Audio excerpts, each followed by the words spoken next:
say they must answer to the theft of public resources. Madam Speaker, it doesn't make sense. For example, from the Auditor General's report, in the county government of Bomet, Professor Barchok takes Kenya shillings 119 million for casual employees whose records are not available. This money is taken by heads of departments and are not paid out.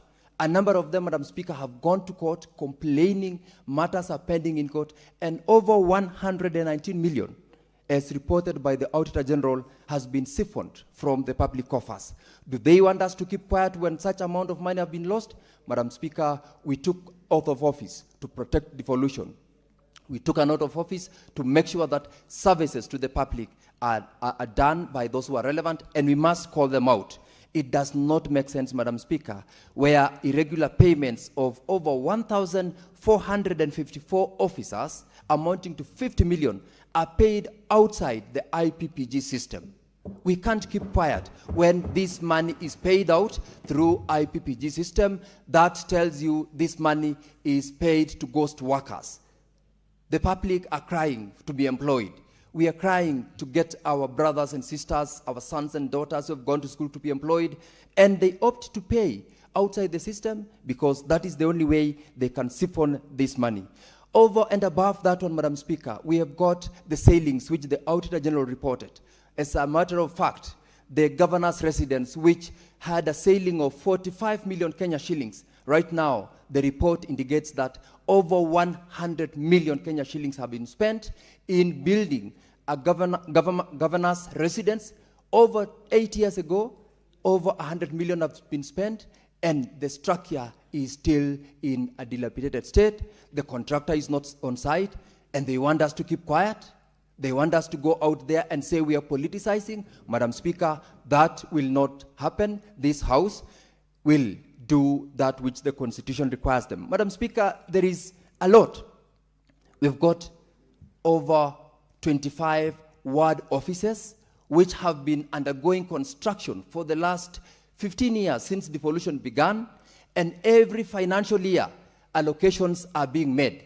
The projects are never getting completed. As we speak right now, they are all stalled projects. Out of 25 wards in Bomet County, I think there are only 3 that are complete but have not been utilized. We can't keep quiet when public resources are being abused. We cannot keep quiet when we are watching money being stolen. And I like the fact that this House decided that if you have failed to appear, let monies that are meant to go to those counties be stopped. Unfortunately, the public serves, but let us do this so that the public gets to know that we are not witch hunting on these governors. We're just telling them, be responsible because we have given you the resources. When Kenyans passed the Constitution in 2010, they did not do it in order to devolve corruption. They did devolve governments expecting the governments to serve the people at the lowest level of representation, but they did not anticipate theft at the lowest level. They didn't anticipate governors who will be in office and who do not want to be asked to account for the resources which are sent from the national government to the county governments. It doesn't make sense that we are struggling right now. Out of the allocations to our counties, 50 to 60% of them have become employment bureaus.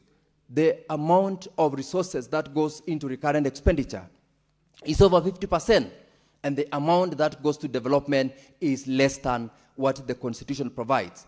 We must, Madam Speaker, speak out this. We must call out those governors, not only those who appeared before the committee, but all of them, because the Auditor General's report has got various issues raised and specific to a number of these counties, and we must call them to book, and we must tell them. If it's about, for example, what Senator Osotsi, the chairperson of CPIC, the Bomet Water Services Company, Sewerage Company, is not a going concern. Madam Speaker, we appeared before them. The CEO of that institution and the CEO for water confirmed that it is no longer a going concern. Unfortunately, over 100 million Kenya shillings has already been budgeted for, allocated, and employees have not been paid their salaries. For the last 2 years, remittances have not been remitted, whether to NHIF or NSSF, yet these resources have already been budgeted for, have been allocated, and have been taken, of course, to the relevant accounts. But unfortunately, the county government, the governor and his cronies are the ones who are taking away. Apart from that, Madam Speaker, the law on health, Bomet County is one such county where the governor has decided to pass a policy where all dispensaries that receives FIF resources remit back to the county government over 25% of the remittances. He appeared before the committee. He admitted that that was what they were doing and requested for more time to go and rectify. How can you rectify an illegality? These monies gets back to the county governors, and it is unknown what utilization that money is done. And therefore, they would not expect us to keep quiet when we are getting to know that these resources is going to individuals, is going to their friends, yet we don't have drugs in our dispensaries, employees have not been paid, the infrastructure in those dispensaries are terrible. Madam Speaker, there is a lot that we must speak about.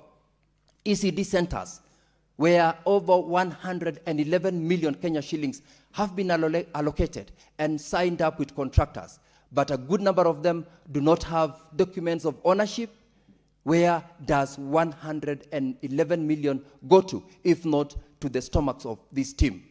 Where does over 115 million Kenya shillings that has been set aside for the purchase of the stadium? Yet we are aware that amount has not been paid. The titles have not been issued, not because of anything, but because the contract on the part of the county government has not been honored. Yes, the money, 76 million, has already been set aside, and that is captured in the Auditor General's report. We therefore, Madam Speaker, cannot keep quiet and say we watch as they steal public resources. We must call them out, we must call them to order, and I support the motion that requires the Ethics and Anti-Corruption Commission, this House, the Director of Public Prosecution, as well as other government institutions to pass under the Chapter 6 of the Constitution that this team of thieves are not fit to hold any public office in future.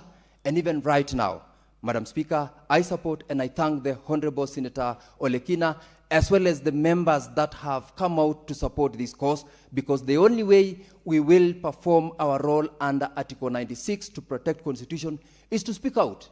We don't have resources. We are the ones who are giving them resources. We must speak out. We must tell Kenyans, we must tell the residents of our various counties that we send resources, but they are stolen. We send resources and few people steal that money for their own benefit, and they must therefore be called out so that they know they are being watched, and Kenyans will not tolerate that as much as they are saying we are embarrassing them. We will continue embarrassing them in this House, in other places where we will. And lastly, allow me, Madam Speaker, to just quote for them the fact that they might be thinking they have the resources right now to protect themselves, whether in court, whether to pay for their way out, or get goons like the one who did yesterday here to protect himself here and in their places. Madam Speaker, Alex Hayes says, theft may give you a momentary advantage, but karma will ensure that you pay the price. Whether they will survive right now when they're in office, the law will catch up with them and they'll pay the price for stealing public resources. Madam Speaker, I support.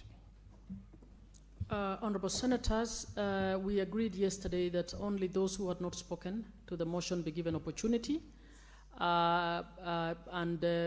So I'd like to ask those who have not spoken to be the ones to log in so that they are given the opportunity. Next person is Senator Khalwade. No, I've not spoken on this matter. Thank you, Madam Speaker. Madam Speaker, the people of Laikipia, the county represented by the distinguished Senator Kinyua, may they hear that I'm rising to speak to the pain that they are going through under the hands of these governors. Madam Speaker, I want to laud the attempt by the Senator of Narok to put another layer of emphasis on the fact that governors must be accountable. That's all that we are saying. Madam Speaker, we want members of the public. I've been following the discourse that has taken place from the drama which was there yesterday and now, and the members of the public, some of them are losing it. Forget about that drama. What we are talking about is accountability. Just like Parliament insists that the national executive should give the first charge on the consolidated fund for public debt, similarly, Senate is saying on pending bills, they should attract the first charge before governors make any other commitment on expenditure. And this is exactly what governors do not want. They want to run county governments like kiosks. They want to run them like personal accounts. They want to run them like the accounts they have opened for their children to pay their school fees, not caring where they get the money from that they put in the accounts that they've opened in the names of their children. We want to insist that governors must present themselves for oversight. And Madam Speaker, so that I do not lose track, let me appeal to the people of Kakamega. People of Kakamega understand the Public Accounts Committee. Governor Barasa is lucky I don't sit there. If I was sitting there, I would have added more oomph into what they did to him when he came and they found he had fallen short of the glory. People of Kakamega, why Governor Barasa should be forced and be frog-marched to Nairobi is for the following reasons. So that the people of Malaba can be told what happened to the 100 million that was in the account for construction of Tumbeni Dairy Factory, where we had 78 high-grade dairy cows. He should come and tell us what happened to the 100 million. He should come and tell us how did the animals drop from 78 to today 17 animals. These people come in the night, some agents of the governor, and they walk away with the cows belonging to the public. They are cattle thieves. They are cattle rustlers. This is what we want them to respond to. The people of Malaba want Governor Barasa to tell them what happened to the 250 million shillings that in the books indicates that it was put on the Butali-Malekha road. The road is there looking like the bald head of Barasa. How I wish it was bald like mine. Mine is bald and smooth. Madam Speaker, the people of Mumias West and the people of Matungu want to hear Barasa explain what happened to the 400 million plus which he put for the construction of the road from Mumias town through Mwiboma, through Matawa, through Lureko, all the way up in Dangalasia. They want to be told because the money has been spent in the books, the road is not there on the ground. This is what we are talking about. The people of Matungu want Barasa to tell the country what happened to the millions, hundreds of them, 600 million that he put for the construction of the road from Bulimbo, Harambe Market, to go and cross all the way to Malaha. They want to be told. Instead, the road is not there, apart from Senator Sifuna, 3.5 kilometers to the governor's gate. And the 600 million shillings is gone. This is what the Public Accounts Committee is talking about. You must forgive young Sifuna and young Okech for being energetic and moving the way they moved yesterday. It was the collective anger the collective anger of this House. It was not that they wanted to assault Governor Lelit. No. In fact, Governor Lelit has nothing for which you can assault him. I mean, what does he have apart from those vehicles which he acquired the other day after looting the county treasury? I mean, if Senator Sifuna wanted to commit a robbery with violence, he wouldn't go to Samburu. He would go to the central bank where the real money is, Madam Speaker. Nobody should sympathize with these people. We must insist that accountability must be the order of the day. What's more, Madam Speaker, I want to appeal to the people of Shinyalu watching these proceedings that the reason why Governor Barasa must be brought here is to explain why today Shiamahubu Hospital, despite the hundreds of million shillings that have been pumped into it, 4 years since Governor Barasa went into office, they are yet to open the gates. And the money has been spent. The people of Ekolomani must bear with us and support us for marching Barasa to this place, because they want to be told the 120 million that was there for completion of the section from Eregi to cross River Lukose so as to come to Bushiangala to do that bridge, where the money went to. It is what we are talking about. And we are not about to keep quiet. If we don't do this, then the drama that the governor of Nairobi was trying to bring here, and I'm glad that Senator Sifuna, you were spot on. When you were contributing on that debate, you came with the report of the Auditor General. You are reading it out for the people of Nairobi to realize that it was nothing personal. You know, recently, because Sifuna has become Sisi Sifuna, people think he's doing things for other reasons. No. He is discharging on this one his mandate. Whether he's a two-term or one-term person is not the issue. The issue is about accountability. Mr. Speaker, the way you're looking at me is like it's a crime to say two-term. The people who are saying two-term, they are saying they want President Ruto to continue in office. And those who are saying one-term, we are saying he has fallen short of performance, and therefore he should be relieved of the burden. All democratic positions. So how you criminalize it and you end up tear-gassing politicians when they are articulating serious national issues like one term, it beats my logic. Completely, it beats my logic. You shouldn't. Why tear-gas them? Why? For what reason? In fact, when Moi arrested me as a young, dashing doctor because of my conscience, I look back and I say, probably Moi would have killed us if he was having the kind of bad and attitude. But the guy used to lock us. He locked me up. He locked Richard Onyonka. And we have lived. Yes, we have lived to say it. Why attack people? And we thought it would just be tear gas, Mr. Speaker. Now they are using bullets, and we would have thought there would be rubber bullets. They are using live rounds.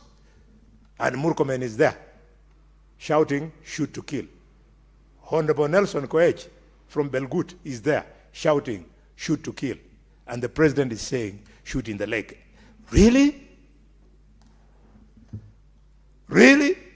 What country do we want to build? We refuse. And because we are experienced and senior citizens of the country, we fear nothing. We are saying that God has given us beautiful children, some of them to tell in public gallery. Senator Halwale, your time is up. The way I looked at you was to tell you that besides two-term and one-term, there is also long-term, and there is no term. So it wasn't anything to communicate other than to tell you even half-term is existing.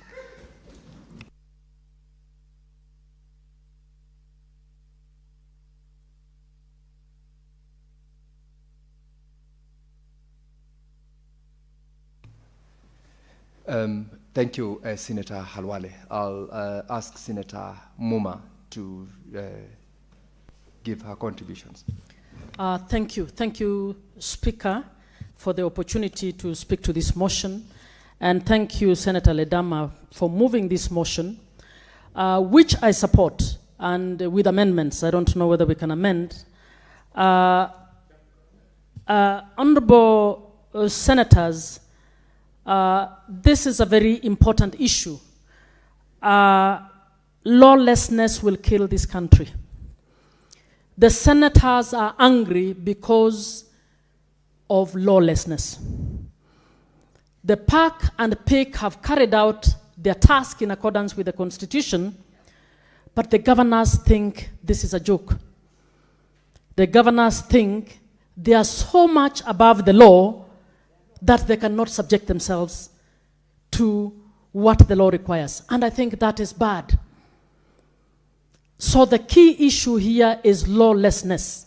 What are we supposed to do about lawless public servants, lawless state officers?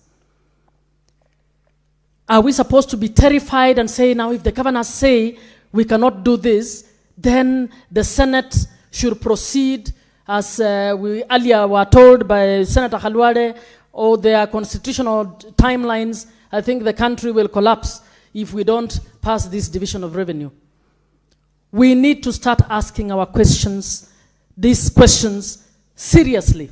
And that lawlessness applies to everybody, including the Senate.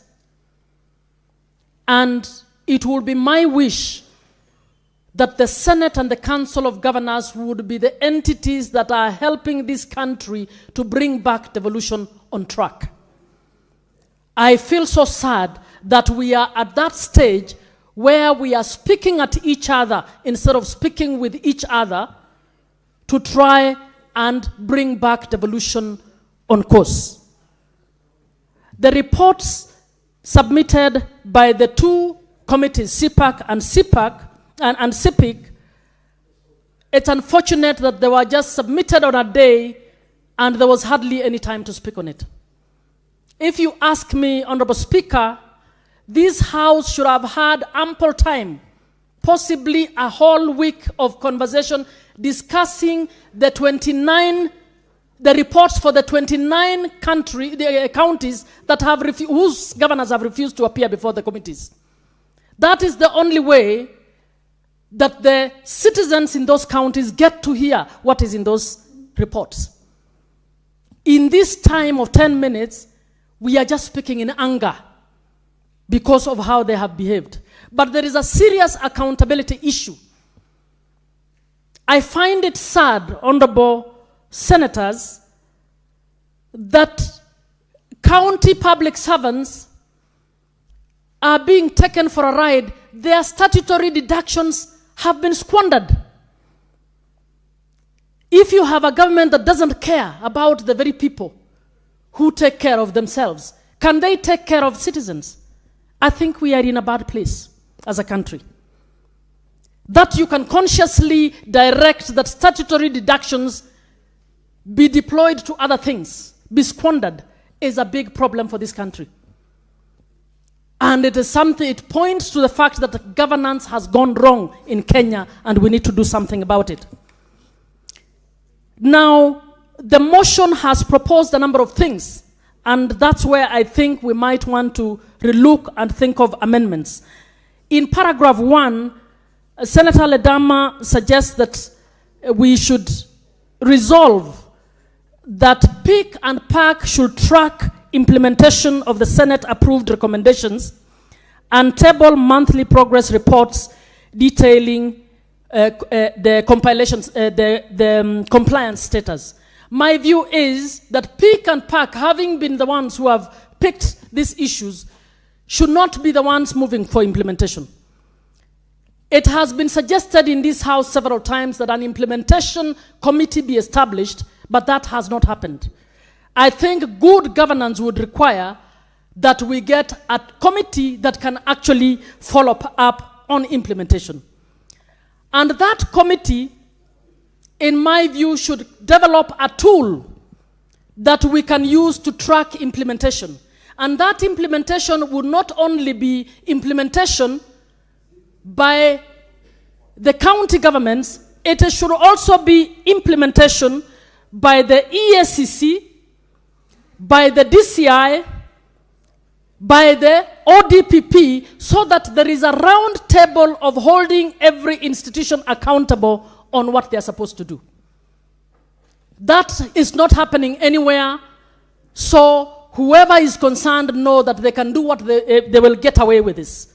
We need this house, 13 years after the devolution was operationalized, since 2023, this house needs to do Kenyans a favor and actually develop a clear accountability tool with indicators which can publicly be accessible to wananchi to see if this was recommended. If we have recommended that all monies required for the pensions and gratuities of workers of the county should be remitted to where they're supposed to be remitted, that should be followed up, and every month we should be able in this house to read publicly and say this county is compliant, this one is not compliant.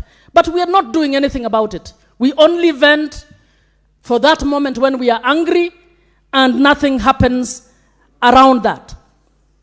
Honorable Speaker, pick and pack work on the basis of the reports of the Auditor General.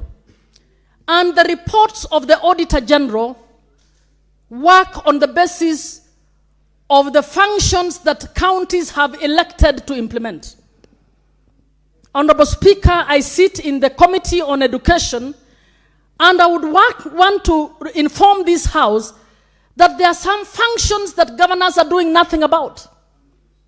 13 years into devolution, the Senate has also not come up with a tracking method to find out whether every function assigned to counties under the 4th schedule is actually being implemented. Those of you who sit in the Committee on Education will attest to the fact that we have gone to some counties and the governor doesn't seem to have a clue on what they're supposed to do about ECDE.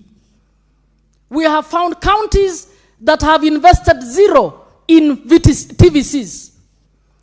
We have counties that don't even know the percentage of the population of learners in their counties who are not in national government tertiary institutions and who are in the VTCs. The VTCs have a very small enrollment because governors prefer to assist the national government, enter into an MOU with the national government to give county funds to schools where even MPs are giving bursaries, where you have many scholarships, and they are doing nothing about the very function they have been given.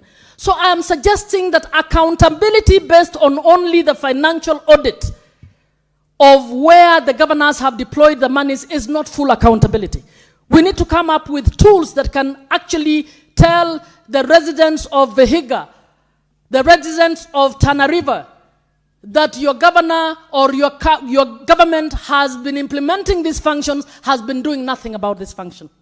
I think that is what we were established to do. So as I finalize, I'm requesting that we find a way of getting the two entities to get back to business in accordance with the law. And I'm calling on Council of Governors to be humble enough to actually start appearing before this, the park and the pig. You have no legal mandate to pass a resolution that you cannot appear.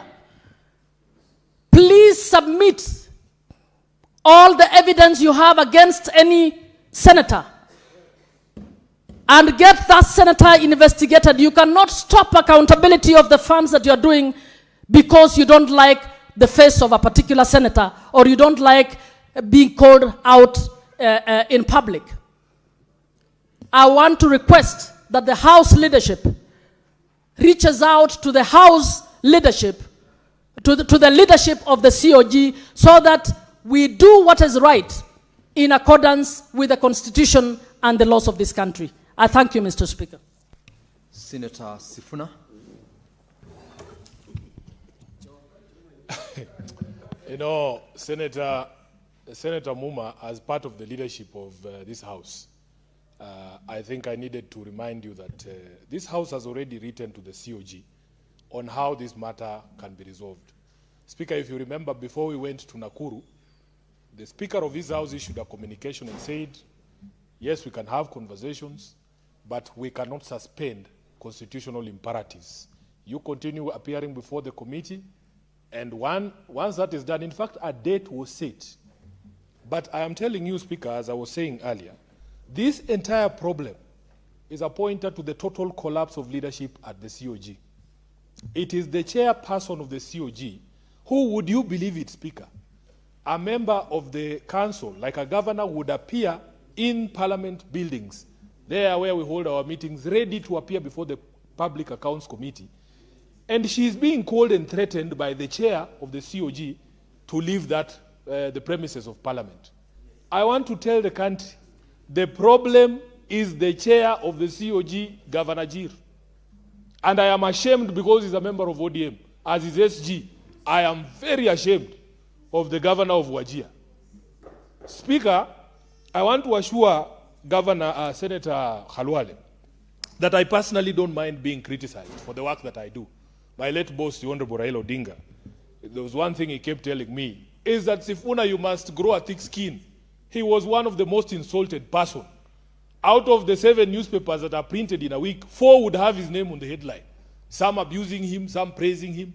So it comes with the territory. I don't have any issue being criticized. And you can also not threaten Sifuna. I have heard the governor of Samburu saying he's ready to face me. I am still a member of the County Public Accounts Committee. The duel that people want to see is not a physical duel. It is for you to come before the Public Accounts Committee and answer the questions that we as a Senate are going to ask you to answer.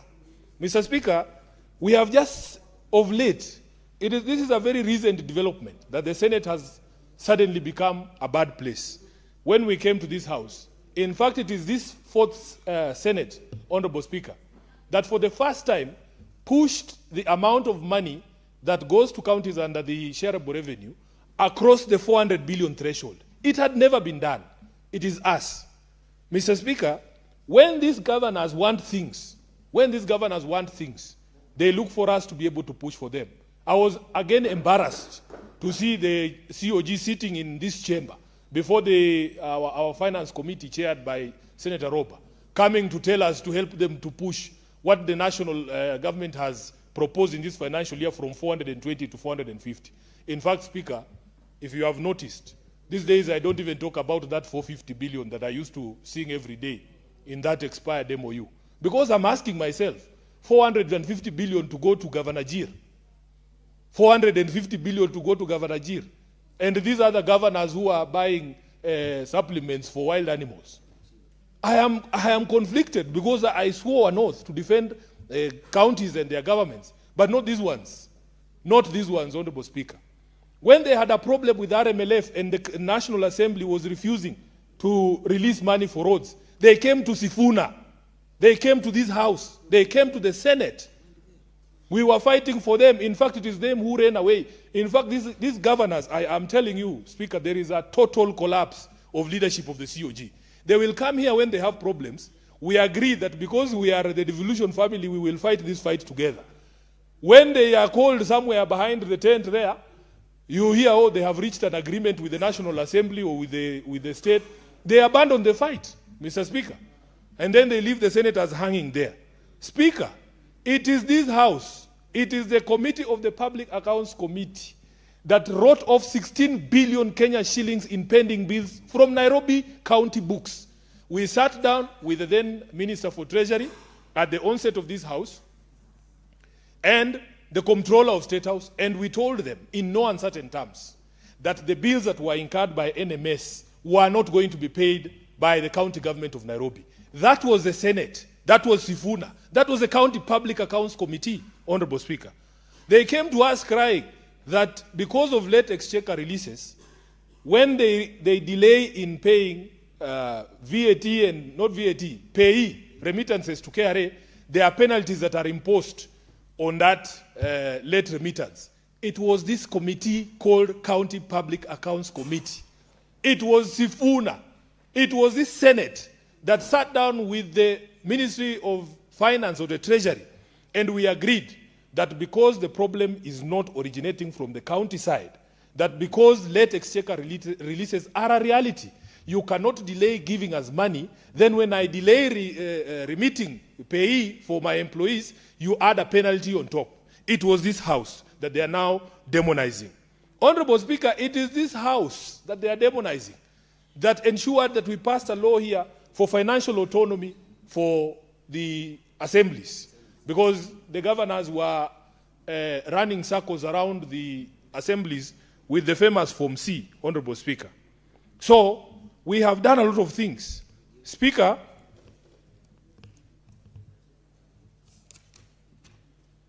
there was the other one of, I think it was for shareable revenue. I've addressed that. There was a question of late exchequer releases. Speaker, whenever there is a delay, you will hear the national government saying, we are up to date. And yet the governors come to our committee and tell us, no, we are behind 3 months. This is the question. How is it possible that they only come to us when they want things? That we are only good people when we are pursuing what they consider their interests. But now, because we want to ask for accountability for the same amount that we fight for, they are demonizing us. Speaker, we were convinced this last financial year by the so-called small counties. I remember the small counties like Lamu and the others, and Viga, and they came together and told us that we need to introduce in the new formula an affirmative action amount. The only governor from those 13 counties who has appeared before us and actually has said thank you for the fight for devolution is the governor for Nyandarua. He is the only one. He is the only one. These other ones continue to insult us. Even up to today, they are still calling us names, Honorable Speaker. So we have told them that because we are also politicians, we can throw down. You know, these suits, Honorable Speaker, they are just clothes. We can remove them and just wear magwanda rasmi ya vita. Nobody should think that because Sifuna wears a suit every day, that in certain circumstances, if need be, I cannot throw around. I mean, they should not threaten us. So, what we were objecting to yesterday, and I want the country to understand this, you have a governor who you have given resources. The Constitution requires him to come and account for those resources. You have invited him once. You have invited him twice. You have invited him 3 times. You have issued summons to him. You have actually sent the police to look for him. He has refused to appear before the County Public Accounts Committee and before the Senate. Then he comes to the Senate to create content for his TikTok out here. And yet there is a live court, a live matter before the committee and a live arrest warrant. As a lawyer, I am telling you, as a lawyer, Mr. Speaker, I know you are my classmate. You know that it is the responsibility of everyone. If you know there is a thief who the chief is looking for, even in the village there, chief has put a notice saying, if you see this gentleman, you tell him we are looking for him. And then he comes and prances around here with a battery of journalists making content for his Facebook page. I mean, you expect us to sit here and just also, I'ma send him some likes. It is not possible. It is not possible. So Governor Lelit, you know where to find me. I am a member still of the Public Accounts Committee. And the questions that I have for you, you must answer. You must answer. You can't threaten me with anything. Yeah? I am doing my job like constitutionally, the job that I was given to do under the Constitution, and you cannot threaten anyone. I am available. I am available. We are going to do a schedule, Honorable Speaker, as we told this House, for the meetings of a Public Accounts Committee in accordance with this motion that has required us, Honorable Speaker, to enforce fiduciary accountability by resummoning non-compliant county governors recommending sanctions for defiance, including budget withholding, which you are already doing, and escalating unresolved cases to the Control of Budget, Ethics and Anti-Corruption Commission or Director of Public Prosecutions as appropriate. We are prepared to do that job, whether you jump up, whether you run away. We will. The law. Senator Sifuna, your time is up. Honorable Senators, before I allow more members to continue with their contribution to the motion, I have got communication to make on visiting delegation from the Kenyatta University. Senator Olekina, take the nearest seat.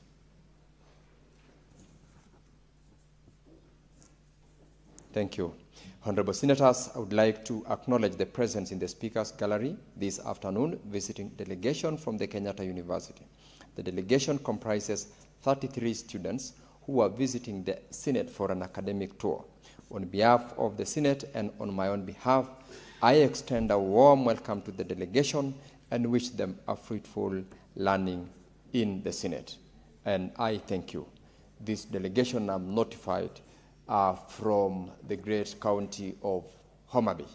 I cannot see the representation from Homa Bay. Senator Kajwang is not in the house, as well as Senator Beatrice, but Senator Okech, being the neighbor, I'll give you in under 1 minute to welcome the delegation from Kenyatta University.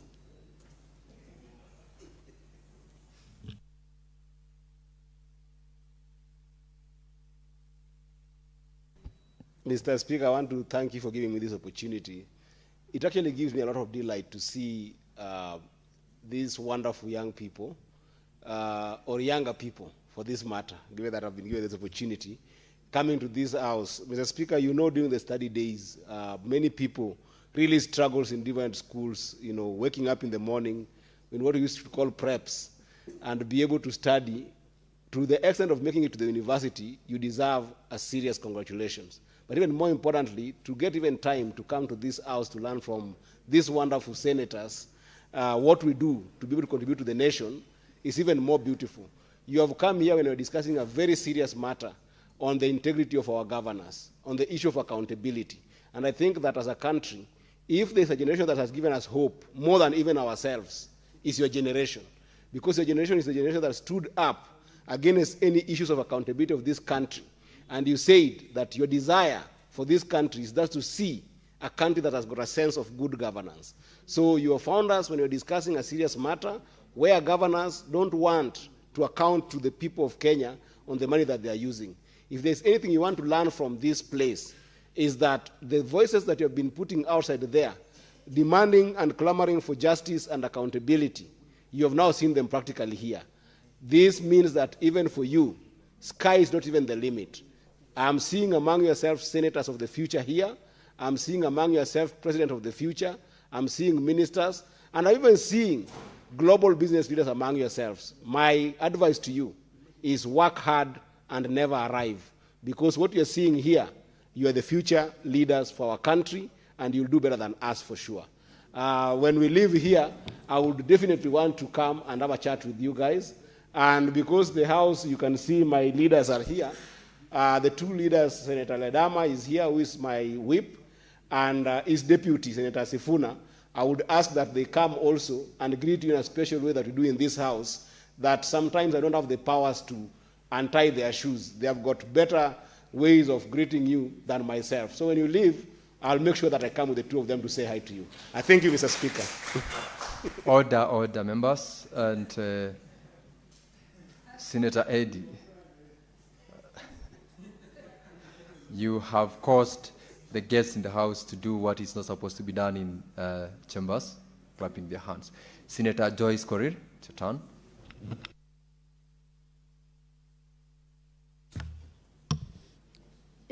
Thank you very much, Honorable Speaker, for giving me this chance also to contribute and support the report that has been brought forward by the Committee on CPAC, led by Honorable Ledama, a good neighbor of mine.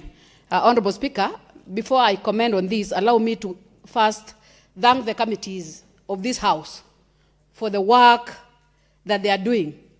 And Honorable Speaker, I just want to commend them for the role that they are playing in terms of oversight, Honorable Speaker, as enshrined in the Constitution, Honorable Speaker. Honorable Speaker, I have seen a lot of fights in the social media and even within this House. I just want to remind the Kenyans that, Honorable Speaker, the Committee on CPAC operates with other relevant oversight bodies, including the control of budget, including the Auditor General, who gives us these reports. Honorable Speaker, once the honorable members fight for the resources to go to the county governments, it is the duty of this House to make sure that the monies that have been sent to the county governments are prudently used. The issues that are in the floor of the House and even within the social media right now, Honorable Speaker, are issues that the members of the public should know, because the Senate is the consumer of the Auditor General's report. They speak based on the facts that have been collected at the grassroots level. Remember, Honorable Speaker, these resources goes to the grassroots. The projects that have been collected, the CIDB that was made by the residents of these counties. And after the CIDB has been made, they come now and do the annual budget. That is where these resources are budgeted for. As we speak now, Honorable Speaker, it is within our fingertips that these resources were supposed to do 1, 2, 3 things that members have raised in this House, which others have raised the figures in terms of purchases, others have misused in terms of appropriation, others have done things, Honorable Speaker, that they need answers. We need answers as a House, because at the end of the day, the governors fight day in, day out to make sure that there is increment in terms of revenues that are being given, or the share that is given by the national government to the county governments, Honorable Speaker. Honorable Speaker, the 29 counties that have refused to appear before the committee, I want to say, Honorable Speaker, this is a constitutional issue, that it is always duty of each and every county to appear and respond to the issues, not issues that has been raised by the Senate, but the issues that has been raised by the Auditor General. Remember, Honorable Speaker, the fight that we are fighting is the monies that are meant to equip the hospitals, the monies that are meant to pay the workers that are working for these governors, the monies that are meant to do the roads, the monies that are meant, name it, Honorable Speaker. But because of the misuse by the relevant governors that have been mentioned, the 29 counties, and they have gone ahead to make sure that they don't want to appear before this House to answer these questions, because these are questions that we are raising on behalf of our counties, on behalf of our residents, on behalf of the Kenyans. Honorable Speaker, I also want to say this, that a number of amendments have been raised by the honorable members. But I want to ask this honorable House, how far have we gone since the inception of these county governments in terms of making sure that we put them to toss in responding to these issues that have been raised by the controller of budget or the Auditor General? Honorable Speaker, the auditor has been raising this question. It has been deliberated in this floor of the House. It has been given to the relevant bodies, the bodies that collaborate with the Senate in terms of oversight. But as we speak now, Honorable Speaker, there is none that has been responded to. I hope the clerks are not messing up me with the time.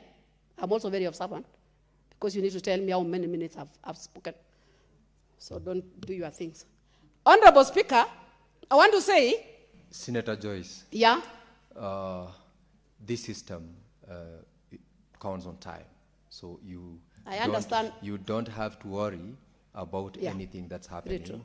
The clerks are doing their job. You still have got 4 minutes and 4 seconds to conclude your submissions. Thank you, Honorable Speaker. I just wanted to remind them. Sometimes, Honorable Speaker, I want to say that there are a number of cases that have been raised since the inception of the county governments. They have been raised with the ESCC. They have been raised with the control of budget. They have been raised with the DPP. We also need to get the report as to where,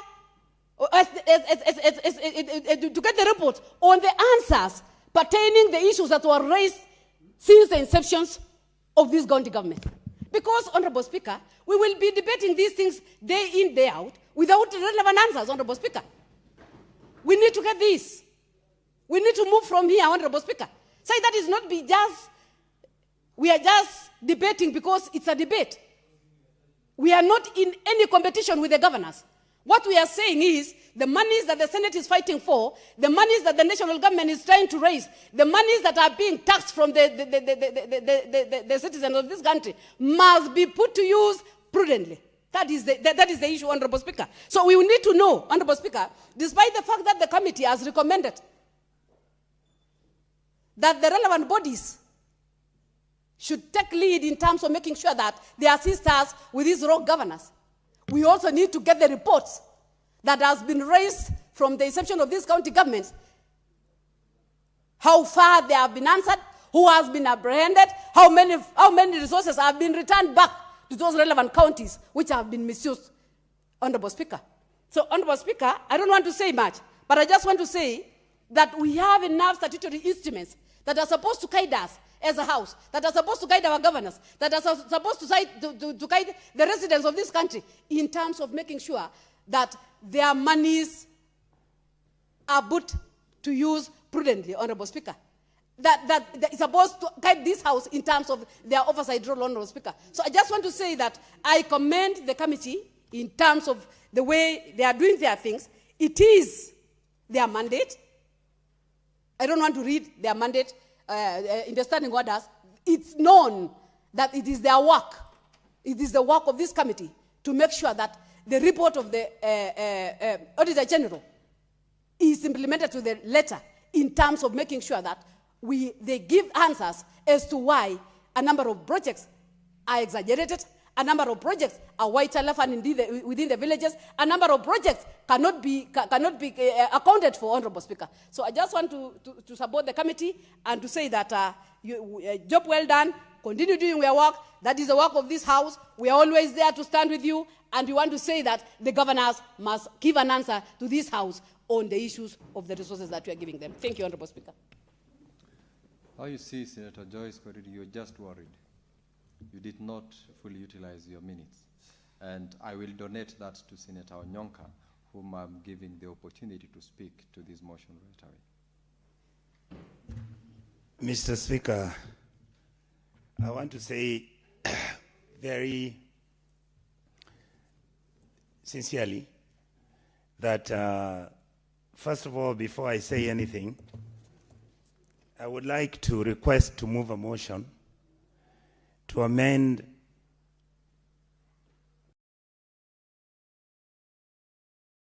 certain words within the motion that Honorable Ekina had laid on the table. Therefore, Mr. Speaker, I request to move the motion to be amended by deleting the word select committees on CPAC and CPI, deleting the word select committees on CPAC and CPI and SF immediately, quote unquote, appearing in paragraph 5 of the motion, and substituting with the words to establish an ad hoc committee comprising of 15 senators, quote, close the quote, blah, blah. And number 2, or B, Mr. Speaker, inserting a new resolution after the resolution listed in number 4 to, quote, submit a final report to the Senate within 90 days from its establishment. Mr. Speaker, it is a very interesting day for me today. At a personal level, it's really something that I kind of been wanting to have an opportunity to discuss. And Mr. Speaker, I want to say that I have looked at the audited accounts of Kisii County. And that is the county that I represent. And some of the things you see in the Kisii County report, they're just astounding as they are shocking. And I know that this is not just happening within Kisii County. Apparently, Mr. Speaker, all governors, once they take over power, they behave the same. And I have been really observing what they do. Number one, they make sure they look for a way to control the members of the county assembly. Number two, they then immediately after they have taken over, come up and they want to change everything about the personnel that was working for that county when the governor who was there before them was there. And that goes into some of them deliberately trying to disband the Public Service Board, some of them doing cross-transferred, even some of the individuals within the county system, whether it's health, whether it's road construction, and even if these people were trained and they received executive training so that they could produce the results were expected, they're immediately transferred because they are not behaving nicely. Mr. Speaker, if you look at all our county governments, none of them has ever done, and I would like to see which one has, and I will give them recommendations for an A. Many of the county governments, close to, out of the 47, close to 40, have never done a biometric registration exercise to know the total number of workers in the county system who are either permanent and pensionable or temporary workers. And some of these, Mr. Speaker, the reason why, and I want to tell my colleagues here, is because many of our colleagues, the governors who are saying how this house is useless and in fact we have no business talking to them, are the ones who have been keeping those lists where they are having the lists manual and they are paying a wage bill of about 40 to 50 million a month. That money is what is the cash cow and is the kitty that is supposed to be utilized to do politics. Mr. Speaker, when you look at the way our governors behave, immediately a governor is elected, the pending bills that existed, they disregard all of them and begin to bring companies that were working, that are owned by their friends, and these companies are the ones that are given work, and as a result, they have thrown away the first in, first out policy which used to be there in government employment and government payments, and right now it is whoever that knows the executive who is paid first, and those are the people who receive the best jobs in the county governments. As a result, like in Kisii County, our pending bills when I was elected 4 years ago were actually 1.2 billion. Up to now, close to 800 million has been paid out as pending bills money. But Kisii again has incurred an extra pending bill of 1 billion shillings. So these are the issues that I think we need to talk about. You look at the own source revenue, how much money are county governments collecting? Why do counties don't want to have the same financial platform to run their taxes which they are collecting, like KRA does? In fact, some of them had wanted to use KRA. They don't. They must get a company which comes up and works, and that company is the one which kickbacks are exchanged, and that is where they share the money, Mr. Speaker. The truth and the reality is that now we are the highest taxers. We are the people who tax most our sick people. The FIF funds which are supposed to be generated within our health facilities in our counties, which were never meant for profit making. Now those funds are actually kept. Most of them are collected manually. Some very good counties have gone the electronic way, and we give them appreciation. We have seen what they are doing. But many of our friends in this sector are actually taking FIF funds, and they are the funds which they are mismanaging. Mr. Speaker, I will give you just 3 examples. A company comes to Kisii 3 years ago and is supposed to be doing the work of constructing the facilities that were supposed to be for industrial. There's a word we use, Mr. Speaker, I can't remember it right now. The company that was given that tender without any procurement was paid in advance 475 million. And the building that they were doing, Mr. Speaker, is on first, I think on 2nd floor. And that building is supposed to be building the governor's office. The governor of Kisii already has an office. The county assembly were the ones missing a few blocks, maybe 1 block, and they would have most probably been fitted into those offices. We are at 450 and we are not done yet. Mr. Speaker, when you look at procurement laws, you gentlemen, you saw the other day, my governor brilliantly came out and displayed all those machines saying how he's going to do fantastic roads. The truth is, those machines, nobody knows who the owner is. The company that is supposed to do roads in my county, nobody knows who he is.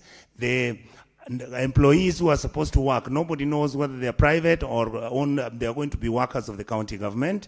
And as we speak, nobody has seen a single discussion, a single agreement, seen what the county government and this PPP outfit signed. And the truth, when you listen to all the contractors and people who are the stakeholders, no public hearings were discussed for people to be asked whether the county government was to go and buy machinery and equipment worth R1 billion shillings. And yet, Mr. Speaker, the amount of money that was in the budget to purchase those machines was 200 million, which means Kisii County again has now created another pending bill.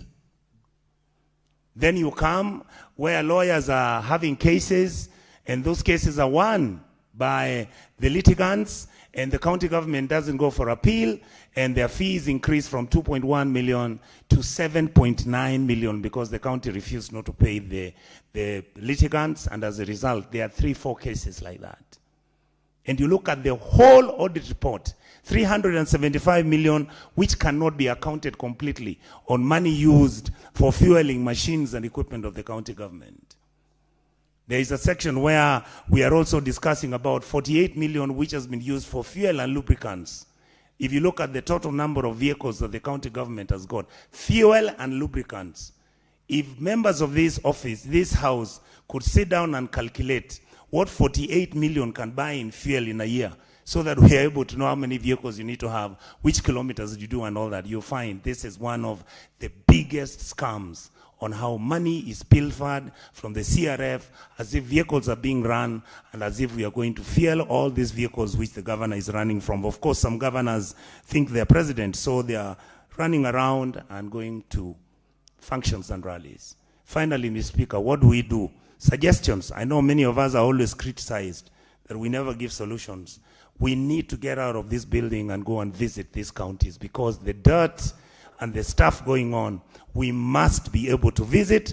We must make sure that we give master and clout to the EACC if it means we create an independent arm that is going to monitor and audit and look at the criminality going on with all our counties. We can do that. The systems must be made stronger. We must create a higher standard of public good, where people who are leaders are able to carry themselves with decency, and we must strengthen Chapter 6. I have not discussed the minerals and how some governors are selling minerals from their county governments. I have not discussed how in Kisii, Tabaka Soapstone, my governor picks up a Chinese company and gives them the picking out of all the soapstone, the only stone like that in the world, and they take it away. And yet the president, and when we were discussing this 2 years ago, we said Kisii needed to have a factory because the soapstone is a very unique stone globally. We are, I think, 1 or 2 other countries that have that stone. And yet, we sell that to the Chinese. We are cutting trees, Homa Bay, South Nyanza, and Kisii County, where the Chinese are crushing our timber, and they are picking it, putting it in trucks, and these trucks are sending the timber to China, then it is brought to look like what we have here. You think the timber is natural, and yet it's just been doctored. And you know what? We are deforesting unbelievably. Soon, Kisii is going to become a desert. These are the issues. Our governors don't do public hearings. They don't consult anybody. They don't ask anybody, even when they're doing anything. When we begin to talk about oversight, they say we are extorting them. They say we are petty. They say we want their money. And we have been telling them we no longer admire money that is stolen, that is supposed to make us happy. What we want to be proud bequeathers of Kenya's history, so that when devolution is high, is rated, is evaluated, and for the last 15 years, what is it that we have done that has changed the lives of our people? That is why our youth are getting angry with us, because they believe all of us are thieves, and all of us basically steal their futures. Mr. Speaker, I want to beg to this House, this is the best opportunity we have to sort out the mess we have created. Let us look at the structures. Let us look at the consolidated fund. Let us look at the CRF fund, how it's being handled. Let us look at the IFMI system. Let us make sure the e-payment system, if that is what it requires for us to straighten the financials, so be it. You find governors who are not giving the statutory payments. My county, Kisii, cannot pay KRA 36 million. 36 million. You have people who are supposed to be given gratuity. They are not being paid. And it's not just Kisii only. It is this republic. Can you imagine we who work in this house going home after we have finished our 1, 2, 3 terms, and you are told that Parliament cannot pay your gratuity? How would you feel? Money that was picked from NHHF, NHIF, NSSF, all those deductions were picked by the governor. And some You now may need to move your motion to amend in 15 seconds. I'll give you 30 seconds so that you conclude and move.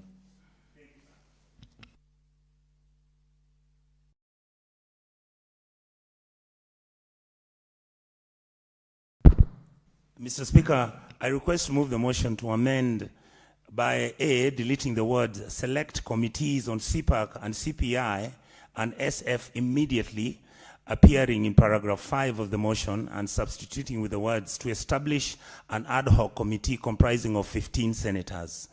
B, inserting a new resolution after the resolution listed on number 4, submit a final report to the Senate within 90 days of this establishment. To finalize, Mr. Speaker, you notice when one governor does something, everybody does it. They started packaging milk. Instead of them even having the audacity to buy the milk locally, they go and get powdered milk from Ukraine, some of it from China, which is fake, and that is what they're making milk, and they package the milk boxes on their colors and on their ugly pictures so that the children can love them as they die. This House has a responsibility to change that history, because I think we are better than many of these people think we are. I say thank you, Mr. Speaker. Who is seconding your proposal to amend the motion? Senator Onyonga, you are a seasoned legislator. You know what to do. You don't expect the chair to direct you exactly, even on that particular aspect of. I'm sorry, Mr. Speaker, I was emotional with myself. I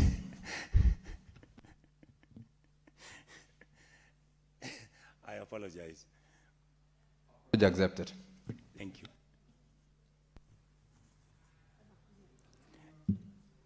Ati? Senator Kinyua. Yeah, I therefore ask Senator Kinyua to second. I'm sorry about that. Senator Kinyua.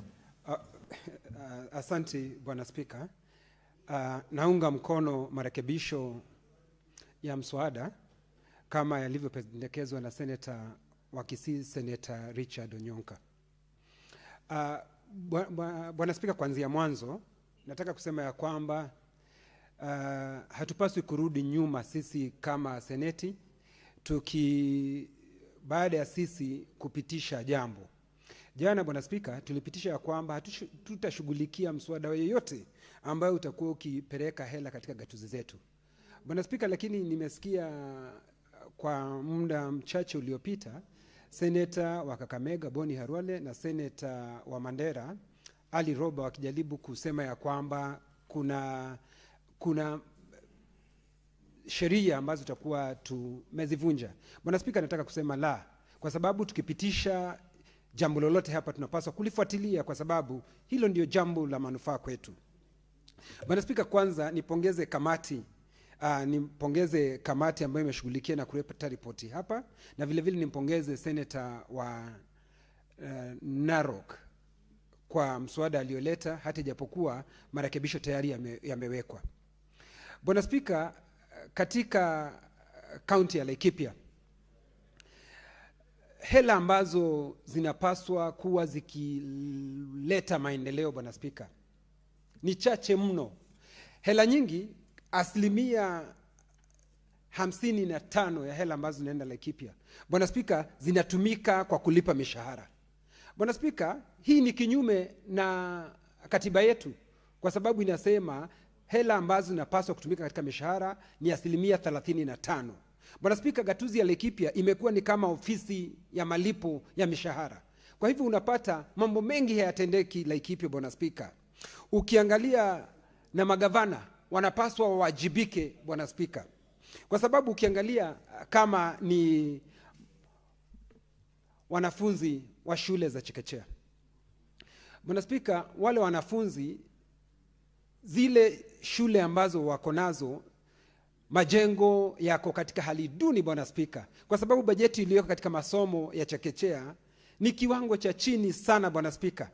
Vile vile watoto wa zile shule hawapati mankuli kama vile ambavyo imeidhinishwa katika katiba ya Kenya, kwa sababu inasema ya kwamba kunapaswa watoto wawe wakipewa chakula katika shule pale wanapoenda katika masomo yao. Lakini Bwana Spika, hiyo haifanyiki. Unapata hela nyingi zimechukuliwa na zitumiwa kupeana basari, na hayo sio majukumu ya gatuzi zetu, Bwana Spika. Hayo ni majukumu ya serikali ya kitaifa. Kwa hivyo hapo tunaona magavana wanazembea katika kazi yao, badala ya wao wachangamkie kazi ambayo wamepewa kikatiba huwa anaifanya. Bwana Spika, madeni ambayo wanakandarasi wanapaswa kuwa wakilipwa, Laikipia hawajakuwa wakilipwa. Bwana Spika, unapata hawa makandarasi wamechukua loan katika mabenki. Unapata mtu anafuatiliwa na benki, yeye alipe loan ambazo amekuwa akichukua katika banki, lakini hawezi akalipwa kwa sababu gatuzi zetu hazilipi madeni. Na inajulikana wazi katika katiba ya Kenya, inasema ya kwamba jambo la kwanza kulipwa ni madeni ambayo watu walionayo, iwe ni serikali kuu, iwe ni serikali ya gatuzi, Bwana Spika.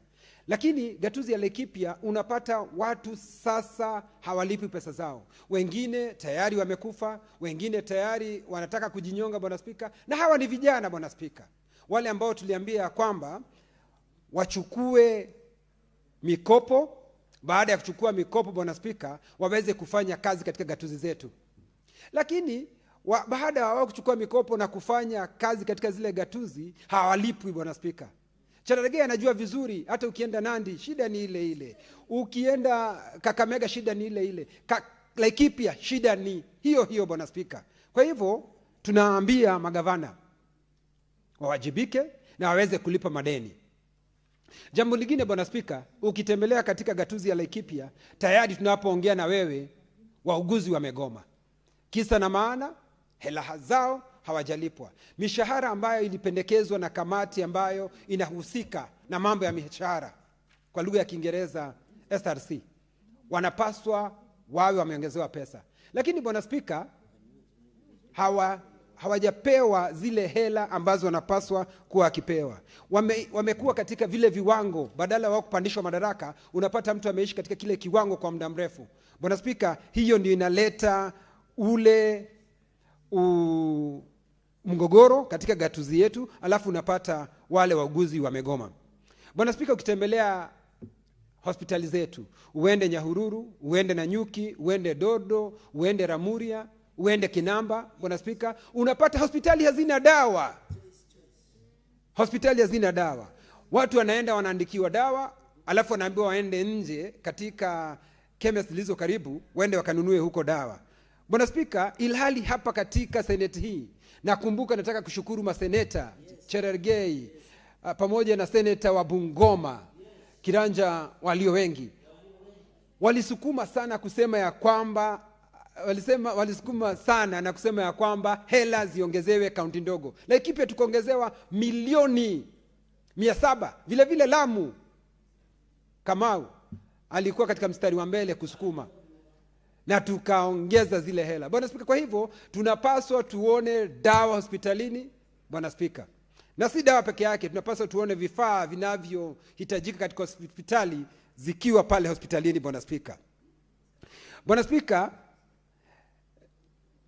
ukiangalia mambo ambayo yamekuwa yakifanyika Laikipia, bei ya maji, Bwana Spika, ukiangalia katika ripoti iliyoletwa, bei ya maji Laikipia, Bwana Spika, iko juu sana. Kila mahali ukienda Laikipia, bei ya maji iko juu. Bwana Spika, inakuwa ni rahisi kuoga na maziwa Laikipia kushinda kuoga na maji, kwa sababu bei ya maji ni maradufu, Bwana Spika. Kwa hivyo inapaswa iangaliwe, kwa sababu haitakubalika. Sisi hapa seneti tumechangamkia na tumepigana vita vikali pesa ziweze kuongezwa. Lakini hawa magavana wakiambiwa wajibike, Bwana Spika, na kamati ya ukaguzi wa fedha inayoongozwa na Senator Kajwang, wanaanza kucheza mchezo unaofanywa hapa mjini. Mwizi akipatikana anasema yule mwingine ni mwizi. Wameanza kusema Senator Kajwang, Senator Sifuna, Senator Cherargei na Senator Mwaruma eti wao wanawaitisha sijui nini. Wanawezaje kuitishwa chochote? Mimi namjua Senator Cherargei, hawezi kuitisha chochote. Ni mtu ambaye ametosheka na hela ambazo analipa katika seneti hii. Kwa hivyo hawa watu ambao wanaibia wananchi wa Kenya pesa zao, kamati ambayo inahusika wasilegeze kamba, na hao maseneta hawapaswi kuondolewa katika ile kamati. Senator Kinyua, do you want to be nataka kufahamishwa na ndugu yangu, lakini muda wangu usimamishwe. That will eat into your time, Senator Kinyua, you know that. Proceed, Senator Cherargei, to inform Senator Kinyua. Mheshimiwa Spika, ningependa kumjulisha ndugu yangu Senator wa Laikipia ambaye ameongea Kiswahili sanifu sana, ya kwamba sisi kama kamati ya ukaguzi wa fedha za counties, Mheshimiwa Spika, huwa tunaitisha stakabadhi za ukaguzi. Hatuitishi mambo mengi. Nafikiri hiyo imekuwa wazi, Mheshimiwa Spika. Asante. Asante Bwana Spika. Nakubaliana na yeye, wafanyi haya mambo hombera. Wanafanya wakitumia ile lugha wakitumia stakabadhi ambazo zinapaswa kuwa zikitumiwa. Bwana Spika, vile vile ukiangalia ukitembelea makafani ya Laikipia na Nyuki na Nyahururu, iko katika hali mbaya sana. Kwa hivyo gavana anapaswa kuwa akiwajibika na kuangalia kwamba makafani yetu yako katika hali ambayo inapaswa kuwa.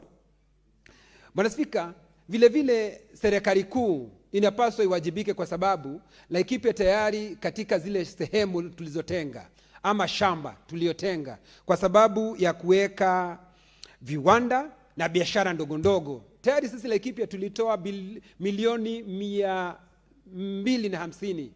Lakini serikali kuu inapaswa iwajibike, iweze kupatia gatuzi ya Laikipia, serikali ya Laikipia milioni 250, ndio tuweze kutengeneza vile viwanda na vile vile hizi biashara ndogo ndogo ziweze kunawiri, kwa sababu tayari Bwana Spika tumeweka hiyo sehemu kando. Bwana Spika, kwa naunga mkono marekebisho haya yaliyoletwa na Senator kusema ya kwamba tuwe na kamati maalum, kamati ambayo itajumuisha maseneta 15 ndio waweze kuangazia vizuri kutekelezwa kwa haya mapendekezo ambayo yamependekezwa na hizi kamati, Bwana Spika. Kwa hivyo mimi naunga mkono mswada na marekebisho haya yaliyoletwa, kwa sababu Bwana Spika, itajulikana ya kwamba kamati ambazo zimeshughulikia haya mambo itakuwa ni vigumu tena kwa sana kuweza kufuatilia kutekeleza kwa yale mapendekezo ambayo yameletwa. Kwa hivyo hii kamati ya maseneta 15 nataka kuambia kwamba hata wao watajipata katika hali hiyo hiyo maseneta akina seneta Sifuna, akina seneta Cherargei waliojipata, ikiwa Senator Kinyo, your time is up. You've seconded.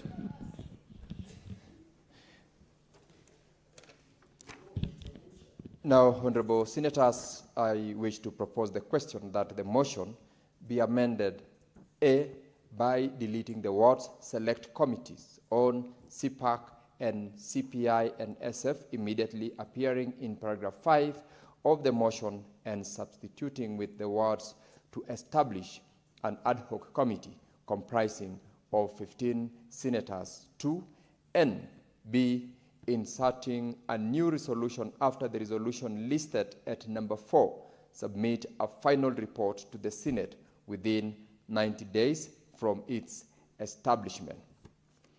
Now, Honorable Senators, you will appreciate that this is a motion which was moved. The proposal to amend is on 2 items. Substantively, the motion is not being amended other than with regards to the resolutions being sought. And it is now available for you to debate whether you agree with the proposals to amend the motion as proposed or otherwise. I have Senator Wafula. Thank you. Asante sana Mheshimiwa Spika kwa nafasi hii ili niweze kuchangia katika hoja ama mchakato wa wajibikaji katika counties za humu nchini, na jinsi wenzangu wamedhihirisha kwamba wakati umefika wa Kenya waone uzito wa shilingi ama jasho lao, waone likitekeleza miradi ya maendeleo kutokana na ushuru wanaolipa. Mheshimiwa Spika, tumesoma ripoti ya mkaguzi wa vitabu vya hesabu na tumegundua baadhi ya magavana hapa nchini Kenya vile vile wameanza kuwa wataalamu wa kubuni vitabu na hesabu gushi ili mdadisi wa hesabu aweze kukosa kupata ukweli. Mheshimiwa Spika, nakumbuka nilikuona kule nyanjani ukifanya ukaguzi wa miradi ya maendeleo katika vyuo vya chekechea. Hii ni ishara tosha kwamba mkaguzi wa hesabu huenda alisema chuo cha chekechea kilijengwa na kikakamilika na malipo yakafanywa na ripoti kaandikwa. Lakini unapofika mashinani, Mheshimiwa Spika, unapata hata msingi peke yake haukujengwa.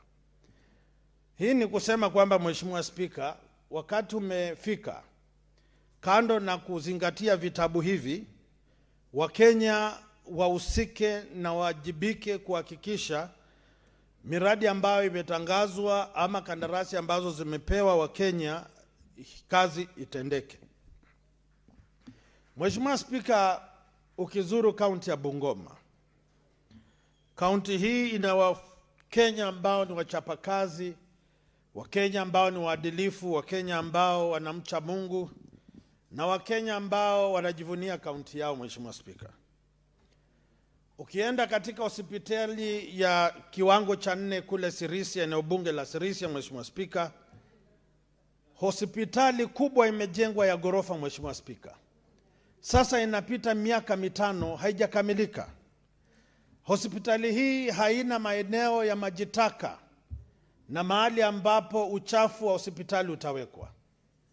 Watu wa eneo bunge la Sirisia wanajiuliza kila mara, kiongozi wao gavana anapita huku na huku, lakini hawezi kusuluhisha donda sugu la hospitali hiyo, na ilhali kandarasi ilipewa, mwanakandarasi anajulikana na majibu hawapewi watu wa area hiyo. Hospitali ya kiwango cha 4 kule Bumula, Mheshimiwa Spika, jambo ni lile lile. Maji hayapo, wadi ambazo zimo hazina vitanda, maji taka hayajulikani ataenda wapi, Na hili ndilo jambo ambalo magavana wanaogopa kujibu. Vyuo vya chekechea kule nyumbani kwetu, Mheshimiwa Spika, mtu anapewa kandarasi ya madarasa 6 hajengi, anayelipwa. Mwingine amepewa pesa za vyuo anuwai VTCs, hawalipi pesa za capitation ya yule mgao wa wanafunzi. Alafu ukimuuliza anakuambia unajipiga kifua, wewe ndio unaleta pesa, piga tena meza, pesa zirudi Nairobi. Mheshimiwa Spika, ninasema leo nakubali, masenators mmekubali kwamba mgao na mjadala wa mgao wa fedha usitishwe, ili tuone sasa nani hutetea serikali za kaunti. Mheshimiwa Spika, kuna mradi kule Bungoma wa uji wa watoto, Mheshimiwa Spika, ya mamilioni ya pesa. Baadhi ya shule wanapewa packet 20, packet 50. Na huku anasema mradi umetia fora sana, watoto wameshiba, wana afya. Na baadhi ya shule hawajui hata uji huu unatokea wapi, unga huu unanuliwa kivipi, mwanakandarasi huyu alipewa kandarasi hii kivipi. Lakini hawataki tuulize, kwa sababu wale Waingereza walisema ukiwa kwenye meza unala, haipaswi uzungumze, Mheshimiwa Spika, kwa sababu mchakato wa kutafuna na kumeza unahitaji umakinifu wa hali ya juu. Lakini nashukuru senators wameamua hiyo meza tutaitikisa, vyombo tutavisambaratisha, meko tutachafua, ili wanapodai kwamba wanataka kukila chakula cha watoto wasikipate, Mheshimiwa Spika. Mheshimiwa Spika, kule kwetu Bungoma walizindua mradi wa kujenga ofisi rasmi ya gavana. Zaidi ya milioni 90 zikazikwa ama zikazama. Hadi sasa hata msingi peke yake haujachipuka. Na mwanakandarasi alipokea pesa, akatundika gube gani aste akaenda zake. Mpaka sasa serikali ya kaunti haijatuambia chochote. Na hapa wamengoja, wamenyosha mikono, iko juu, wanangoja fedha zingine, Mheshimiwa Spika. Hii tabia mbovu lazima ikome. Kuna baraste pacha kule Bungoma, kutoka Kandui hadi eneo la Musikoma. Barabara hii imepunja pesa bilioni 1.4. Barabara ya kilomita 6.7. Mheshimiwa Spika, ni wapi Kenya hii? Barabara ya kilomita 6 inakamua watu wa Bungoma bilioni 1.4. Huu ni wizi wa mali ya umma. Na kila mara wanabadilisha hesabu ya barabara. Walipokuja juzi wakamwaga kokoto, mvua ikaja ikasomba yote. Alafu wanaomba serikali ya Nairobi ichukue mzigo huo, kwa sababu hao wameshiba. Sasa kuchafua hewa ni watu wa Bungoma waendelee kuvumilia. Mimi kwa niaba ya watu wa Bungoma, Mheshimiwa Spika, ninaungana na masenators wenzangu kwamba sisi ndio kioo cha jamii. Sisi ndio watetezi wa watu wa Bungoma na kaunti zetu tunakotoka. Na kila governor awajibike kwa kazi yake. Nimeona kwa vyombo vya habari, Mheshimiwa Spika, ati governor amekaa ametundikwa na wazee, ati wanamtakasa, ati wanamwekea majani hivi, ati alikuwa huku akafanywa madila, sasa wanamtakasa. Mimi naomba watu wa kaunti hiyo, nyinyi ombeni jinsi mnaomba, hatuna shida. Lakini siku ya kiyama ni huyo gavana ajisalimishe mbele ya jumba la Senate na ajibu maswali ya fedha za watu wa kaunti hiyo. Naomba wa Kenya popote mlipo, hivi sio vita vya kikabila, hivi sio vita vya kiukoo, hivi sio vita vya kifalsafa, ni vita vya uwajibikaji, jinsi tunatumia pesa za umma. Magavana, nilisema jana, Mheshimiwa Rais akienda Bungoma, wao wako mbele wanaimba vidole viwili. Wakipita wakienda Homa Bay, magavana ndio hao hata wamefinyilia maseneta zaonekani na MCS. Lakini ukiwauliza na hizi fedha ambazo mmepewa umetumia aje, anasema huyo kijana, hao viongozi hawana heshima. Wakenya tunawaambia, jumba la Senate tumekata kauli. Tutawaandama, tutawafuata. Fedha za basari, Mheshimiwa Spika, na scholarship, wametoa mamilioni ya pesa. Mheshimiwa Sotsi tulikuwa naye katika kamiti yake. Nambari ya cheki hayambatani na majina yaliyoandikwa kwenye cheki. Idadi ya fedha zinazoenda kwa shule fulani, ukifika hiyo shule hawahitaji shilingi 50,000, wanahitaji tu shilingi 22,000. Hii pesa ya ziada walikuwa wanalipa ya kufanya nini? Na hakuna thibitisho kwamba wamepokea hizo fedha. Mimi Mheshimiwa Spika, nimekata kauli kwamba siku ya kiyama kila mtu ataubeba mzigo wake na atasema kwa matendo yake. Naomba niwachie hapo. Nakumbuka Mheshimiwa Spika, sisi Waanglikana wimbo tutauimba wa imani na kila mtu atatoa habari zake mwenyewe mbele za Senate. Siku hiyo inakuja, wapende wasipende. Asante Mheshimiwa Spika. Senator Omar.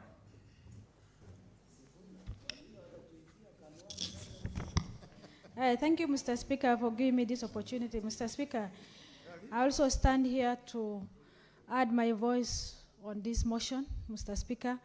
Mr. Speaker, this motion is very crucial. And Mr. Speaker, what we are dealing with is something which makes Senate to be where it is. We must have a stand of how to conduct some kind of act of some characters. Mr. Speaker, this motion is about audit report. Mr. Speaker, cross-cutting of all counties, most of the issues which mostly raised by Auditor General is pending bills, leakage of the resources, that is revenue collections, human resources, and implementations of most of these development plan. Mr. Speaker, governors who are holding the position, the offices, let them know their role is One of their role is resource management. Mr. Speaker, if you hold the positions and if you are not willing to be accountable for whatever resource which has been directed to the counties, Mr. Speaker, the easiest way is to resign, so that at least there's no accountability if you resign.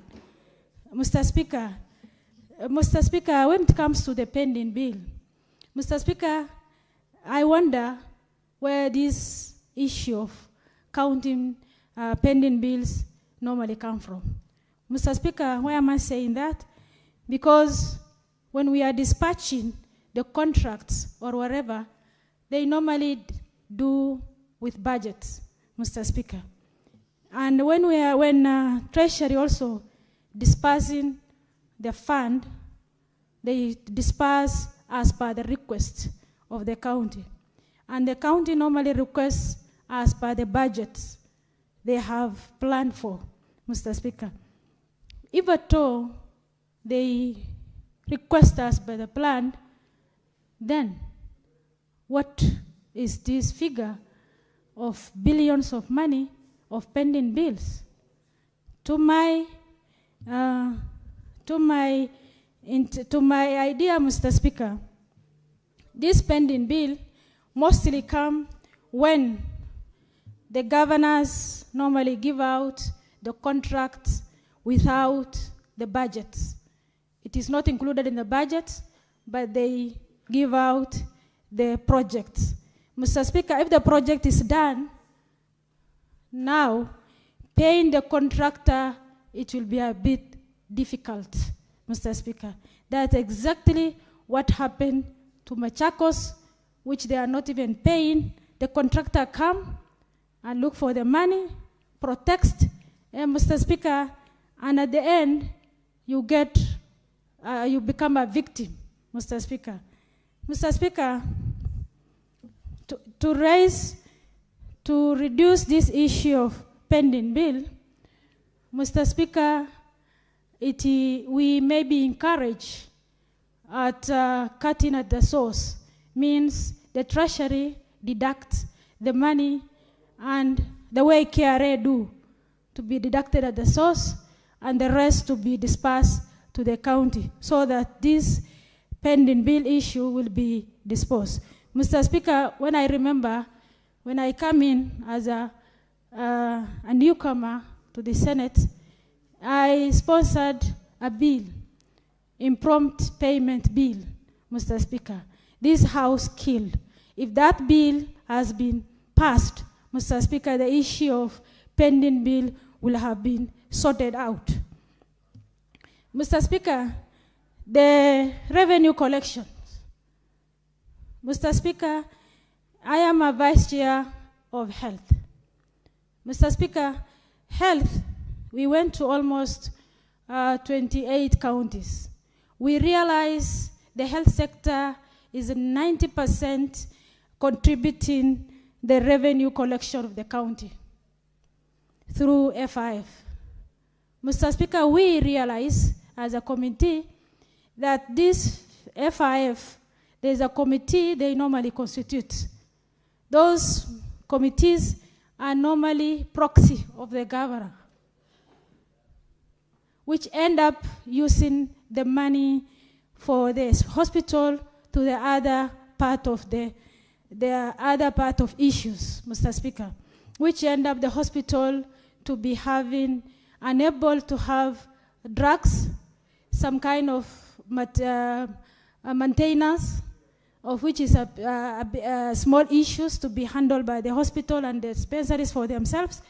And Mr. Speaker, to avoid that, we must be, as CPIC, the fund must be done properly audits on the constitution, the committees of the FIF must be audited, Mr. Speaker. Mr. Speaker, the other issue is human resource. Mr. Speaker, when any governor come in, instead of seeing the percentage of absorption, that is, which is required as 35, his or her aim is to impress his people. So he or she will employ more people, his people who are doing campaign for him or her, so that at least to impress them and get more voters on the other side. Mr. Speaker, instead of focusing on the percentage of required on the human resource absorption in the county. Mr. Speaker, there is also implementation bodies, ESCC, Mr. Speaker. And Mr. Speaker, when PAC give direction of arresting the governors, Mr. Speaker, is the IG to immediately implement so that this thing cannot be, yesterday escalation cannot be happening again, Mr. Speaker. Mr. Speaker, the bodies of Auditor General and Controller of Budget, they are independent bodies. Mr. Speaker, for check and balances, their report must be coming to the audit, to the Senate for review and for analyzations and for further recommendation. That is exactly what senators have done, and that is what the senators has recommended, and this is one of the motions which require our implementation. Mr. Speaker, my biggest issue is implementation of the recommendations of all our report which has been tabled here, Mr. Speaker. Nobody follows up, and if we follow up, there is nothing has been done. Most of report which has been tabled here, Mr. Speaker, we need implementation committee so that they can follow up for implementations, Mr. Speaker. Mr. Speaker, on the amendment of this motion, Mr. Speaker, the two committees done their part. The report is owned by the Senate now. Now it is the higher chance of the Senate to do a further investigation by ad hoc committees of 15 committees, from 15 members, Mr. Speaker. Not preferably from the member of the two committees. It must be selected within so that at least the fair hearing of the governors can be done. Mr. Speaker, with those all remarks, I support And I recommend, Mr. Speaker, the implementation committee to be done so that the implementation of the recommendation must be implemented quickly. Thank you. Thank you, Senator Omar. Honorable Senators, you know what we are now debating is the amendment to the original motion. So even as you contribute, I would like to ask that you also restrict yourself to the position whether you agree with the amendment to create a 15-member ad hoc committee, as well as to give a timeline to that particular committee of 90 days to give a final report to this House, as you delve into the main motion that was moved yesterday, these proposals to amend with regards to 2 items on the motion, ad hoc committee and a period of 90 days. So, Senator Kamau. Asante sana Mheshimiwa Spika. Mheshimiwa Spika, nataka nichukue hiyo nafasi niweze kushukuru kamati ambayo kushukuru Mheshimiwa Senator wa kutoka Narok ambaye ameleta mswada huu. Mheshimiwa Spika, nataka nichukue fursa niseme kwamba nimefurahishwa sana na mswada huu ambao umeletwa na Mheshimiwa Senator Ledama Olekina, na nataka niunge mapendekezo ambayo yameletwa katika bunge hili, na niseme kwamba naunga mkono, na nasema ya kwamba ninaunga mkono kwa sababu ya mambo yafuatayo. Mheshimiwa Spika, tumekuwa na matatizo katika governors ambao wamekuwa wakija katika komiti zetu za uhasibu, na nataka niseme ya kwamba kamati ya Public Accounts Committee imefanya kazi yake vizuri. Kamati ambayo inaongozwa na Mheshimiwa Kajwang na pia kamati ambayo inaongozwa na Mheshimiwa Usosi wamefanya kazi ya busara na kazi mzuri. Na nataka pia nipongeze wanakamati wote ambao wamekuwa katika hizo kamati, akiwemo Senator rafiki yangu Senator Cherargei, ambaye pia amekuwa katika mstari wa kwanza kukashifiwa na magavana na kuambiwa kwamba anafanya kazi ya kuwaitisha senti, na mimi kama vile ninavyomuelewa ni kwamba hawezi kuhusika katika mpango hiyo. Nataka nishukuru pia Senator ambayo ni Senator wa Nairobi. Senator Kamau, just hold. What's your point of order, Senator Joyce Korir? General Speaker, I thought you have just given a directive right now on the motion at hand that we are debating right now is on the issue of the formation of the ad hoc committee and not the report that has been tabled by Ledama, but the amendment that has been brought forward by Onyonga. Very well, Senator Kamau, I give the directive. Thank you. Confine yourself to Asante sana Mheshimiwa Speaker. Nasema tu jambo moja. Yeye anasema moja na mimi nasema ingine. So tuko katika mstari mmoja. Nataka niseme hivi kwamba Mheshimiwa Speaker, hizo kamati mbili zimefanya kazi yake mzuri, na nataka niwashukuru na niseme ya kwamba ninaunga mkono mapendekezo ambayo sahihi yameweza kuletwa na yameletwa na Senator Onyonka, ya kwamba tutengeneze kamati ya senators 15 ambao watakao husika katika kufanya ama kufuatilia mambo ambayo sahihi yamefanywa vizuri sana na hizo kamati mbili ambazo zimefanya kazi yake mzuri kabisa. Mheshimiwa Speaker, hizi kamati ama hiyo jopo ambalo litatengenezwa la senators 15 litaweza kusaidia sana katika mambo ya kufuatilia mambo ambayo ni muhimu sana katika gatuzi zetu 47. Mheshimiwa Speaker, nataka niseme ya kwamba kama miezi kadhaa imepita, gavana wa kaunti ya Lamu aliweza kufika katika kamati ya uhasibu, na alikuwa ameweza kuletwa kwa sababu ya mambo ambayo alikuwa amefanya kinyume na sheria. Mheshimiwa Speaker, kuna zaidi ya shilingi milioni 795 ambazo zilikuwa zimepotea, hazijulikani ziko wapi, na akapatiwa masharti na ile committee ya kwamba aweze kuja baada ya kama mwezi mmoja aeleze. Na mpaka sasa Mheshimiwa Speaker, gavana huyo hajawahi kuja katika kamati hiyo aeleze hizo pesa zilienda wapi. Na Mheshimiwa Speaker, nataka niseme ya kwamba Lamu ni kati ya kaunti ambazo zinapokea pesa chache kabisa katika jamhuri yetu ya Kenya. Na inasikitisha sana kuona kwamba gavana ambaye anafaa kuchukua hatua ya kufanya kazi ile ambayo inastahili kuweza kuona kwamba ile pesa ambayo hata kama ni ndongo ama kama hazitoshi zimeweza kufanyiwa ama kusaidia wananchi wa kaunti ya Lamu, unakuta yeye ndiye ako katika mstari wa kwanza kuharibu zile pesa.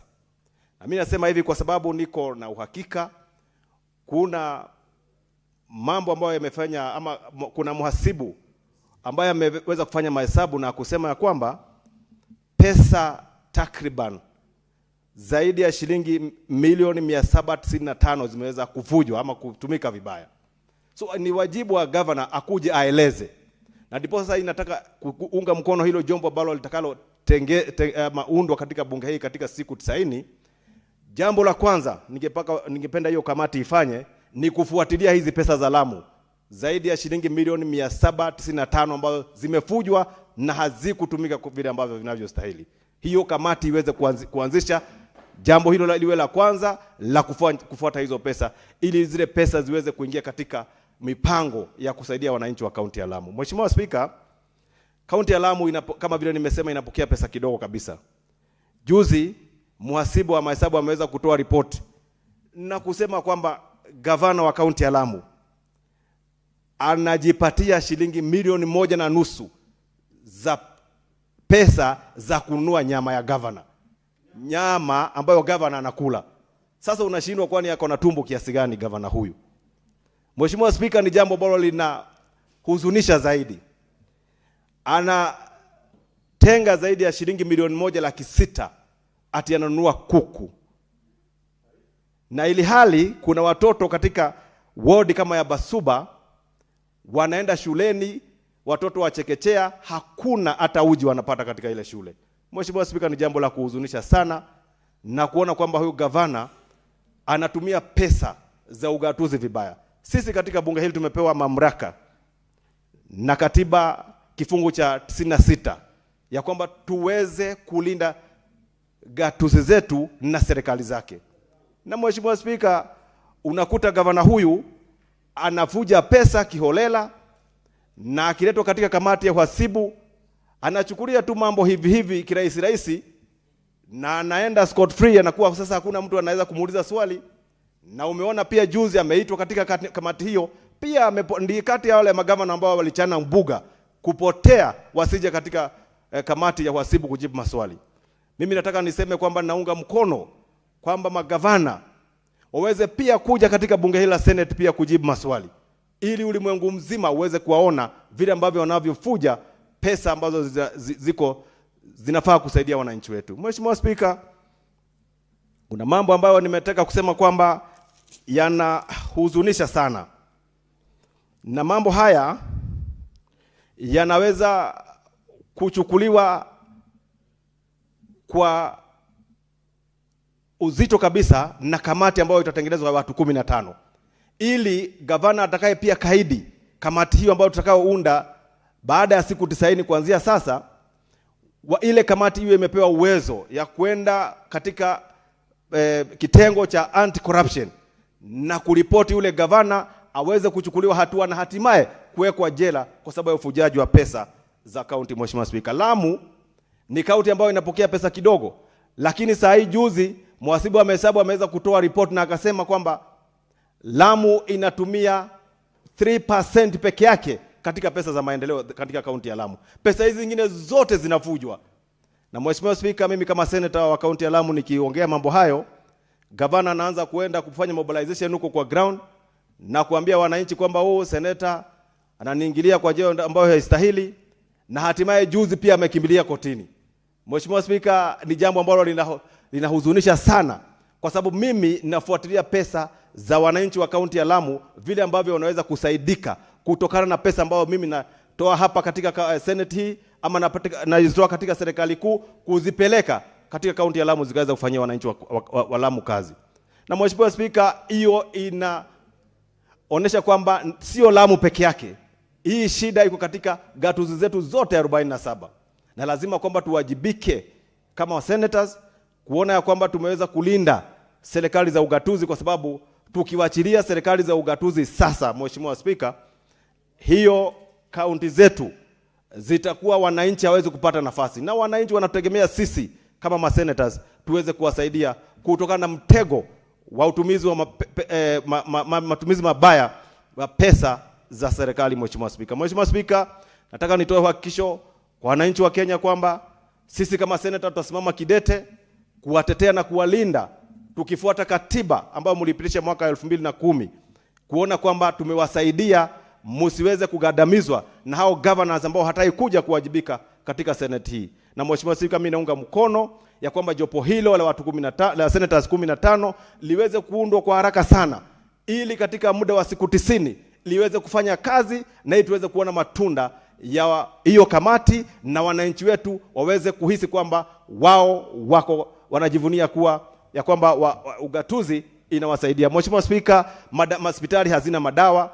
Unakuta kwamba juzi kamati ya health imetembelea kaunti ya Lamu, na unakuta kwamba kuna shida chungu zima.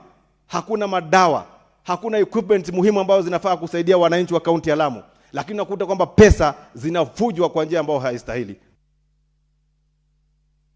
Senator Kamau, muda wako umeisha. Ndampa nafasi Senator kutoka Uasin Gishu, Senator Mandago. Thank you very much, Honorable Speaker. Honorable Speaker, from the onset, I want to support the motion as amended by the Senator for Kisii, Senator Onyonka, in the establishment of a 15-member committee that in not more than 90 days, Honorable Speaker, will dig further into the report of CPAC and CPIC and bring out the more details that the public doesn't even have at the moment about the counties and the governors who have refused to appear before these committees, Honorable Speaker. Honorable Speaker, first let me start by advising those governors that you can jump, you can sleep, you can run away, you can postpone, but finally, you must account for the resources that have been deployed to your county government. I am one of the most surprised senators, Honorable Speaker, having served as a governor, and appeared before some of those governors who are running away from the Senate now. I'm just wondering what has changed. The same questions you used to ask us that time are the same questions we're asking you to account. You cannot run away from the responsibility of accounting for the resources that have been sent to your counties for purposes of serving the citizens of those counties. Honorable Speaker, let me say this, that the amended motion is going to help this Senate and the nation of Kenya understand deeper the role of Senate in terms of oversight, Honorable Speaker. Honorable Speaker, how do you explain that the national government has supported more than 19 counties with 250 million for KIPES, Honorable Speaker, and you find a county that has paid a contractor who has done only 10% of the work, and he has been paid 90% of the payment, Honorable Speaker.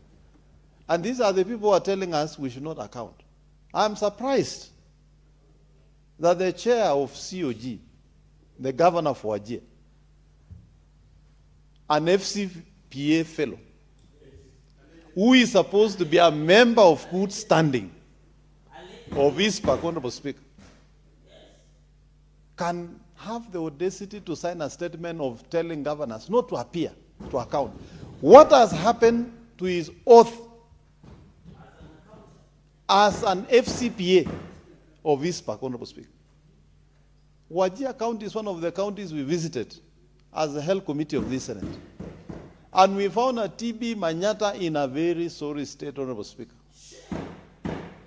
We found the waste disposal process where sewerage and household waste are disposed in the same place. And you want to tell us you don't want this Senate to oversight and check the utilization of resources. I want to say this. Governors, the 15 or so governors, my friends, the 29 of you, let me advise you from a point of experience.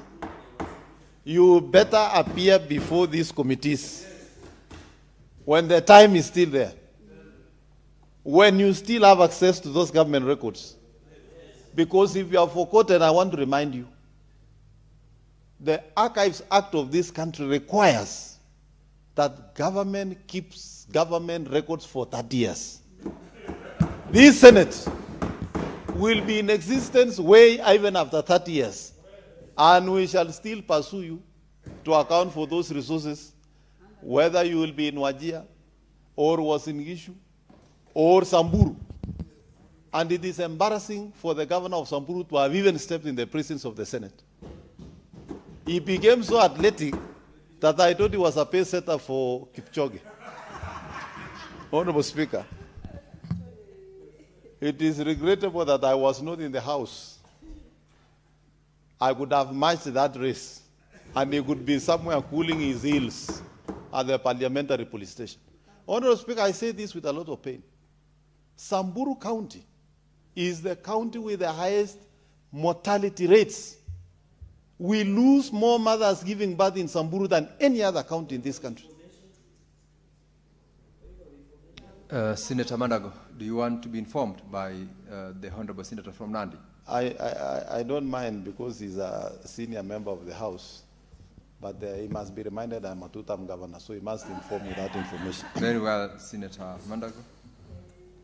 Mr. Speaker, sir, Senator Mandago today is on fire. I just wanted to add that under the Constitution itself, to inform Senator Mandago, that under Article 226 on accounts and audit of public entities, Article 2265, if the holder of a public office, including a political office, directs or approves the use of public funds contrary to the law or instructions, the person is liable for any loss arising from that use and shall make good the loss, whether the person remains the holder of the office or not. Senator Mandago, thank you very much. You are informed, yes, and that is a constitutional provision. Thank you very much, Honorable Speaker. And I therefore, I was just advising those governors that they are better off making their way to the Senate, responding to the questions that are being asked. And they should not get agitated. If you know how you spend the money, if you know the services you have rendered, what is so difficult in facing a committee and explaining? While you are backed up with a whole technical team from the Department of Finance and the county executives of the respective counties, Honorable Speaker. Honorable Speaker, accountability is not optional.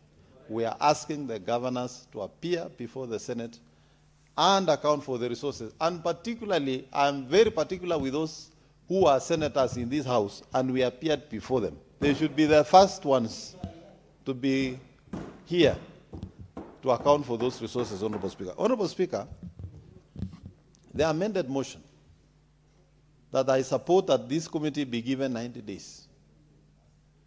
We would expect that those governors, although I didn't agree with the committee of CPAC in giving an extension to some governors who didn't appear because of writing one or two flimsy letters, Honorable Speaker, but since the decision has been made, that those must appear, those books, reports must be scrutinized, and this motion gives this House more time to even peruse those reports in depth so that the citizens of this country can understand that the resources the Senate has given to these counties have not been properly utilized.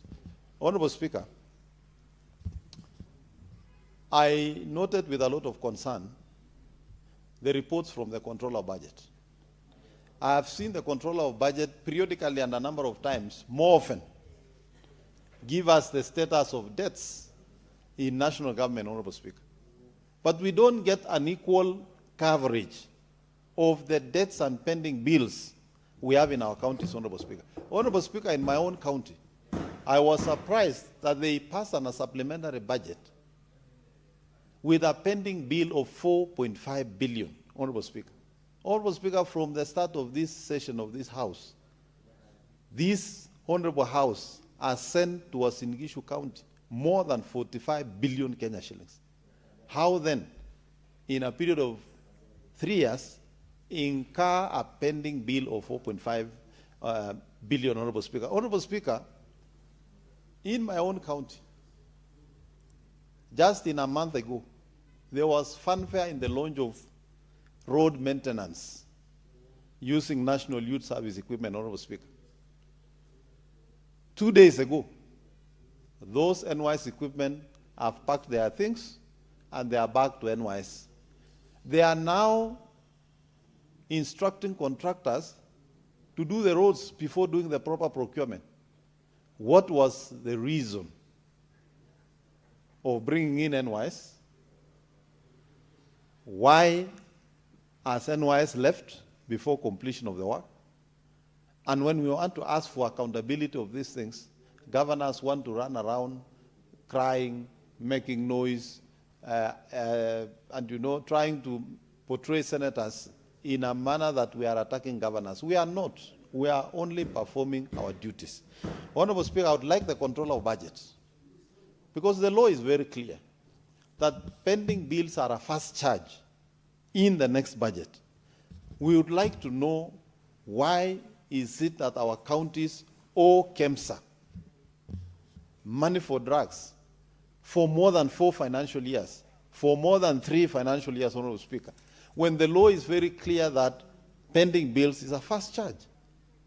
We would like to know why the Controller of Budget approves a supplementary budget